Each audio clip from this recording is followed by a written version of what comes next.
This is a great little flow. And it's great because there's a nice long skinny flow of water coming down here and a huge embankment. And there's a condensed area where this faster flowing water is coming down. There's an eddy on either side. Ooh. I wasn't paying attention and I think I got hit. I was trying to explain.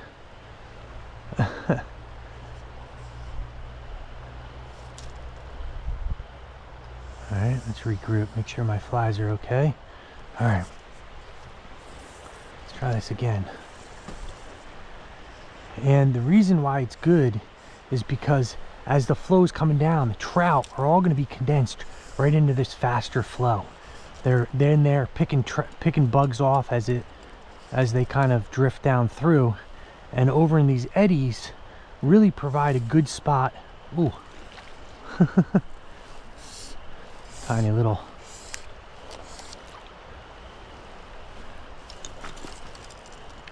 There we go. I'm not sure if that's a good sign or not, but I tend not to have a good day when the first fish I catch is a tiny little minnow. But what I was saying was all the fish will be condensed into this sort of area.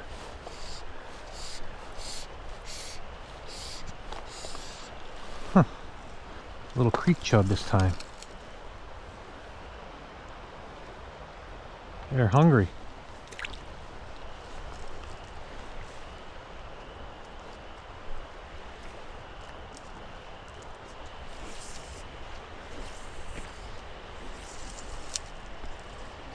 See if I can catch myself a trout here. Every time I say the word condense, my indicator takes a dip. Get my flies over on the other side of that seam where it seems to be a little bit deeper.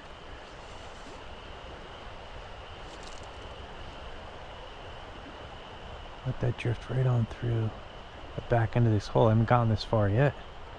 Let this swing on through.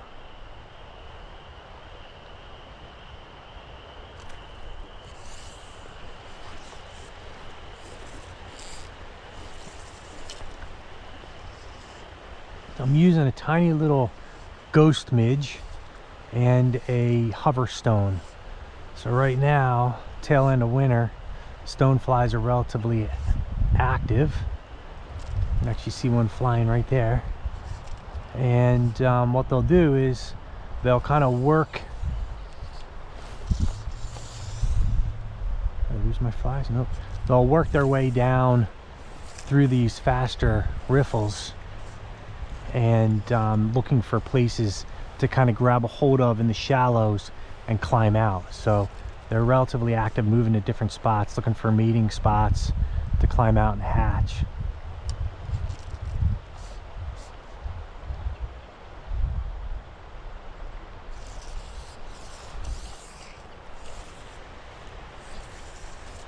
Come a little bit closer to me, right where it kind of pitches off down into that deeper area.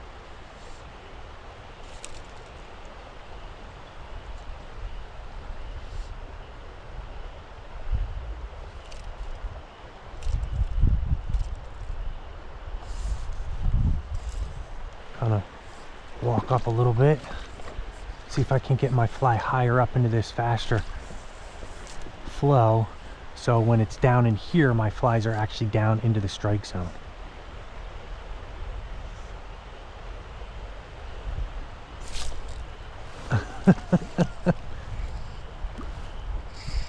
All right, that was what I needed to do. I needed to get it a little higher into that waterway.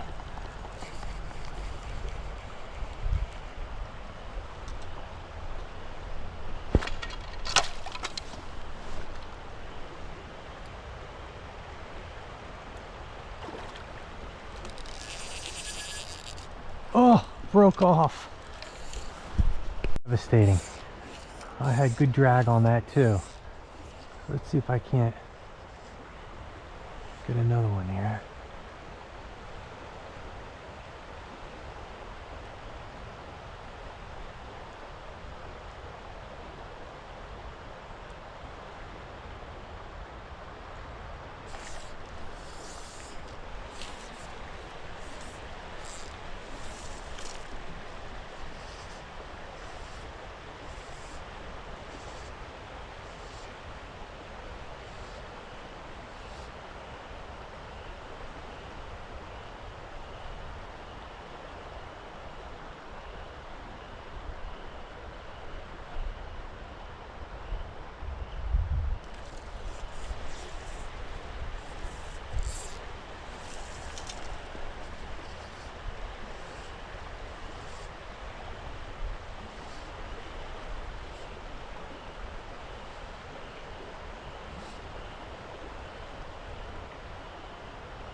I had a couple moments of silence to try to figure out what I was doing wrong.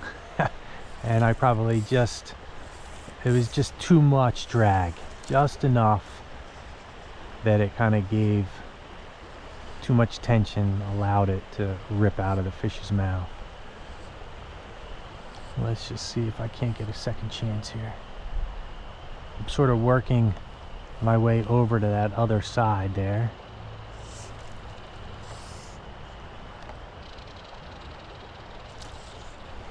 Try to go on that other side, right where that eddy. You can sort of see where the foam is kind of stopping over there.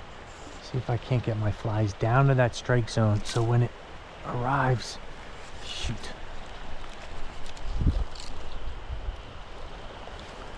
All right.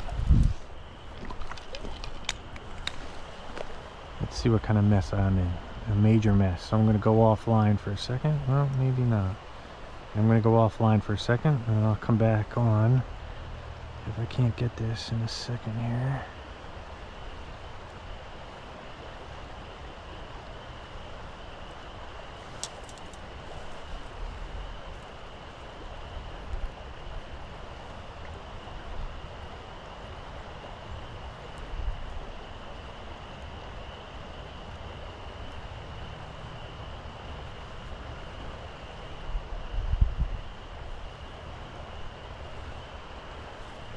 Ooh, actually, you know what I noticed?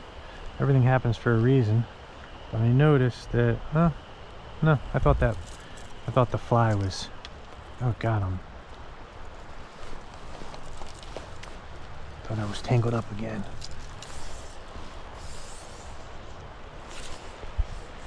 I'm good. All right. I was way too far up and I got caught up on some rocks, so I gotta learn where I can land my fly in order for it to get down in the appropriate distance in the strike zone without getting caught on the bottom. So my fly now should be in the strike zone coming through this deep portion where the trout should be. That's where I've gotten a couple of hits.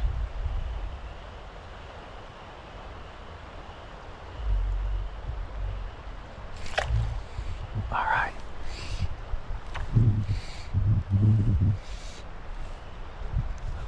Oh my God, I can't keep a fish on here. Save my life.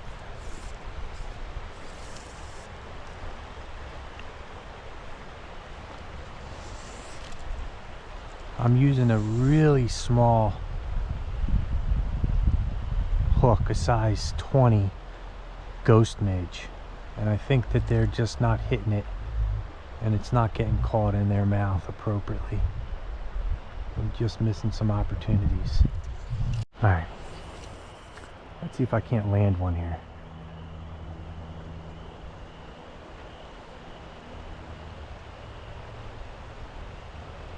If I lose another one, I'm gonna have to put on a larger hook. That means that they're just slowly slurping it, putting it in their mouth. And when I set the hook, it's causing some issues.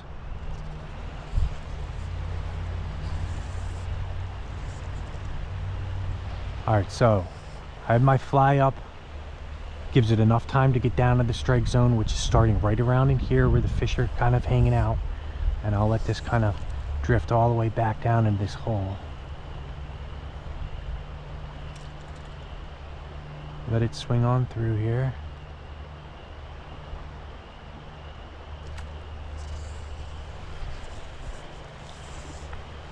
Maybe do a little bit closer. Even though my indicator's here, my flies are out into that middle section there.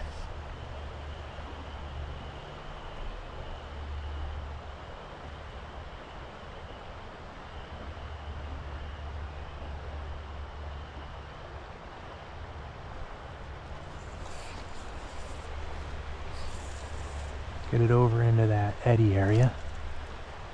Bend my line because my line is drifting a lot faster than my indicator. Just let it go right through the strike zone here. My fly should be down deep.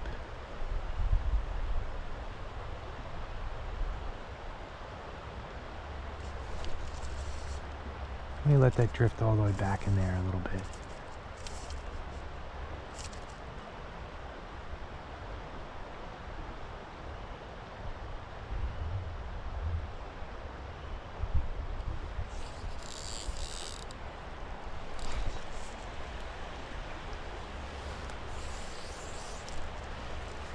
I don't need so much line out.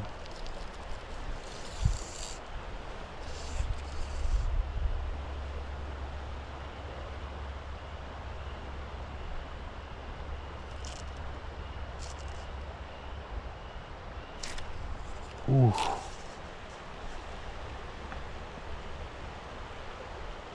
Working this closer seam to me.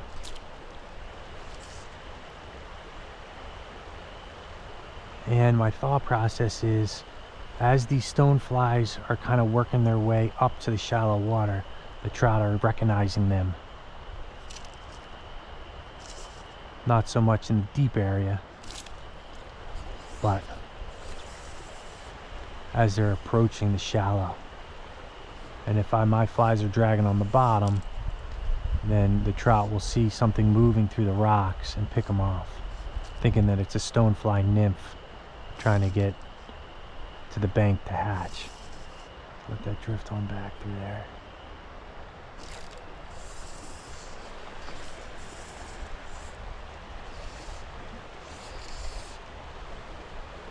I wonder if I need an attractor fly.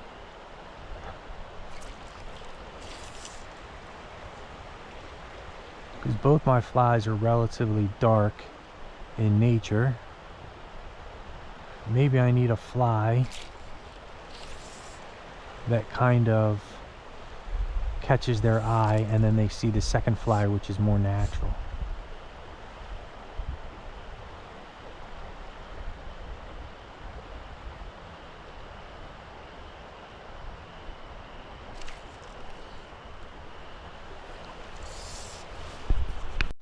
Alright, so I'm actually going to put in an attractor fly here. Let's see if that has anything to do with it. Might even go relatively big. Let's see what that does. And if I need to go smaller, I'll go smaller. But the last couple fish I have lost because I think that the hook was too small.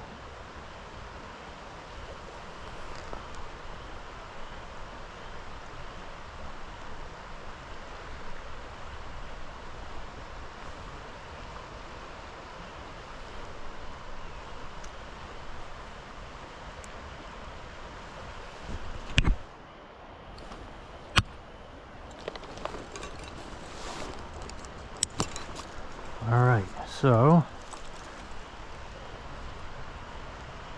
get my fly wet, get the egg all nice and wet there. I'm using a stone fly still, and then a large egg. So make sure that's all nice and wet so it sinks easier. Let's try that. So it's an egg, but I'm using it mainly as sort of like an attractor.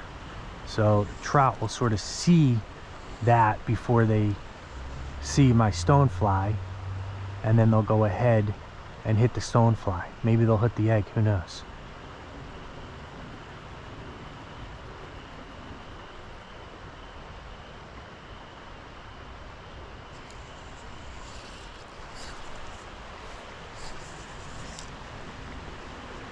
So the worry is, because that egg is so large, a big piece of cotton basically, is it getting down to that strike zone quick enough?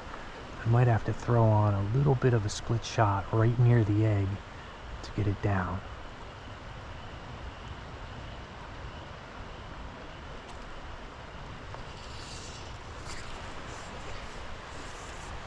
Cast a little bit further up into that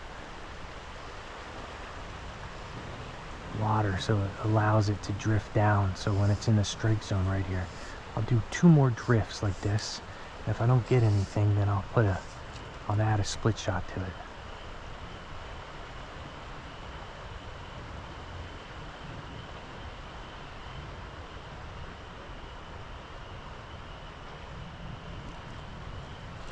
Alright, last one. And if it doesn't work, split shot it is.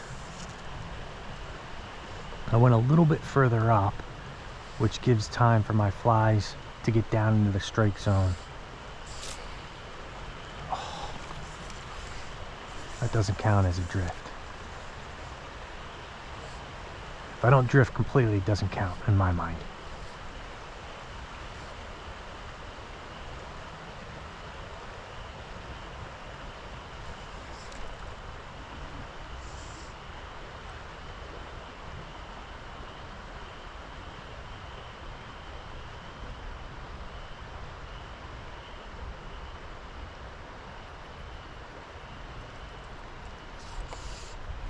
All right. Maybe it's too big. So just because I have it on, I'm gonna attach a split shot to it, which will allow it to sink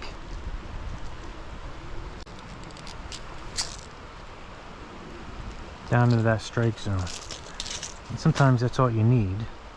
If I continue not to get hit, because I was getting hit earlier, I will go to a smaller egg. But let's see here. Oh, tangled up.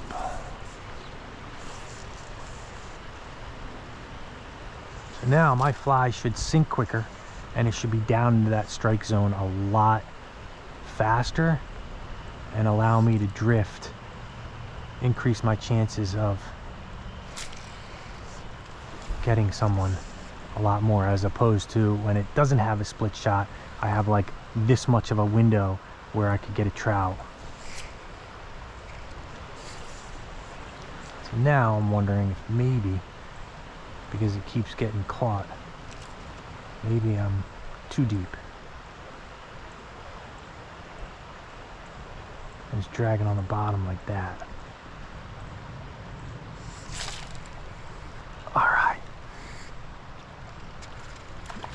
Nice. Took the egg, actually.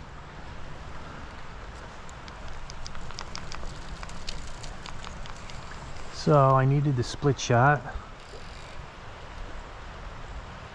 I can be a little bit more careful with it because it's a larger hook. I'm not worried about it coming out.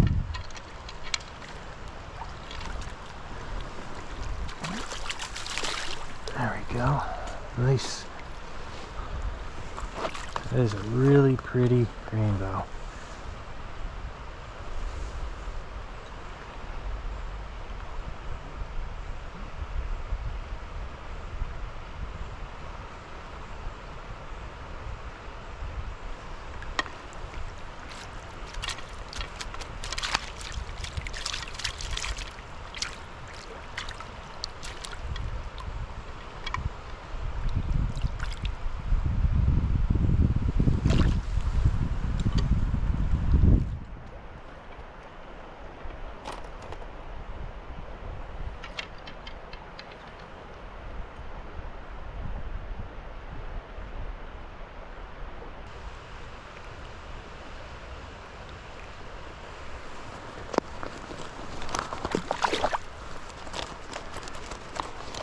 Alright, let's get you released here.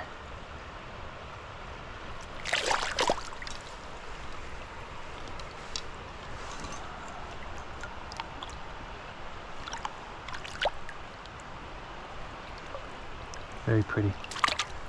Oops, sorry.